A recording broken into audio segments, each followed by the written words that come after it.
Hi, my name is Roger Crosby, EDFD 5033, Section 91, February the 10th, 2014. Internet Textbook Based Research. I chose Chapter 2, Race and Ethnicity, for my project 2. I think the auto race has really damaged all of our morals and ethics. I honestly cannot understand how people can hate one another due to their background or skin color. The chapter starts off talking about immigration.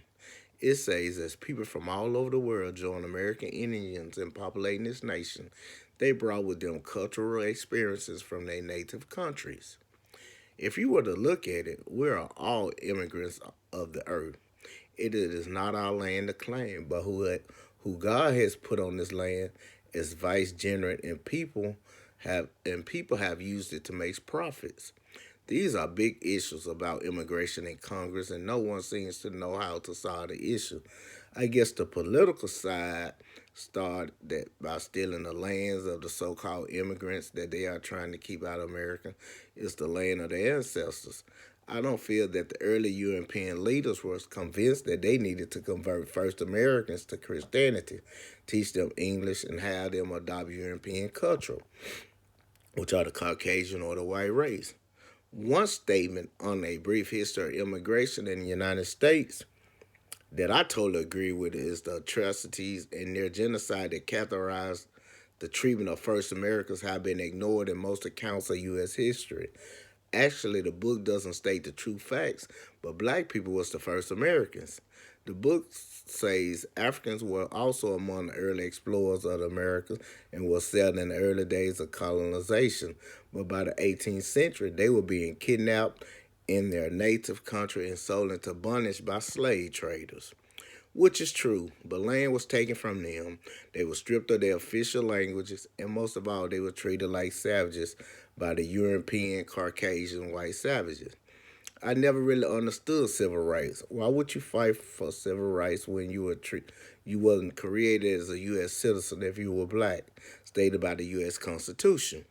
How can one nation of people steal some land and impose their ways upon righteous and indigenous people?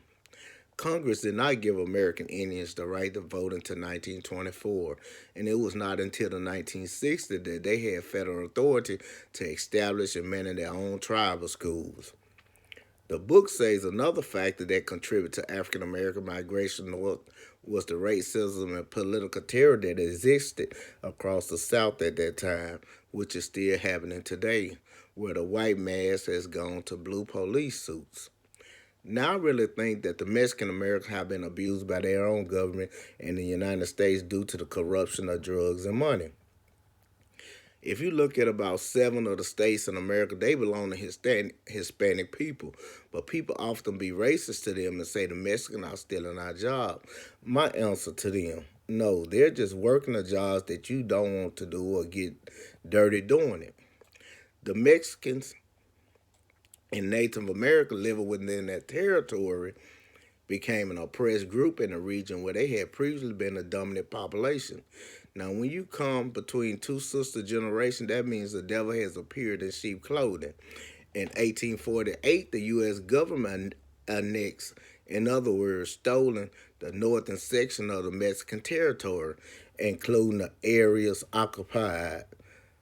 currently occupied Texas, Arizona, New Mexico, and Southern California.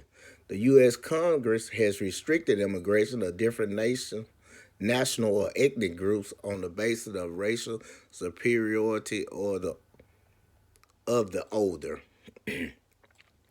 established immigrant groups that had colonized the nation. The resulting movement, known as nativism, restricted immigration and protected the interests of native-born citizens. The nativists received further support for their views when Congress passed the Johnson-Reed Act in 1924, establishing annual immigration quotas that disappropriated favored immigrants from Western European countries. This act also stopped all immigration from Japan, but the Johnson-Reed Act was abolished in 1965 when a new quota system was established, dramatically increasing the number of immigrants allowed annually from the Eastern Hemisphere and reducing the number from the Western Hemisphere. Family sponsorship is the primary path to immigration, representing approximately 66% of the legal immigrants. The second largest group of illegal immigrants, 14%, have come to the United States at the request of employers. They include workers with extraordinary ability, quotation, slavery, in parentheses, slaving in the art of sciences, professionals with advanced degrees, skilled and unskilled, invest in such special categories as athletes, ministers, and investors.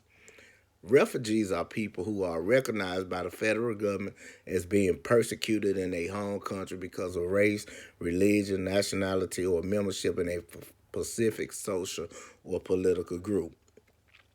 Nearly half of the refugees are students who may be coping with the stress of the political unrest in the native countries and time spent in refugee camps. Under the topic ethnicity, it says the United States is an ethnically and racially diverse nation, comprising nearly 300 ethnic groups whose members can identify the nation origins of their ancestors. First Americans, approximately 1.7% of the total U.S. population stated by U.S. Census Bureau in 2014, with 566 federally recognized tribal entities that are indigenous or native to the United States, according to the United States Department of the Interior, 2014. Foreign-born individuals comprise 13% of the population immigrated to the United States from around the world sometime during the past 600 years. It says in America that racial include many ethnic groups, and ethnic groups may include members of more than one racial group.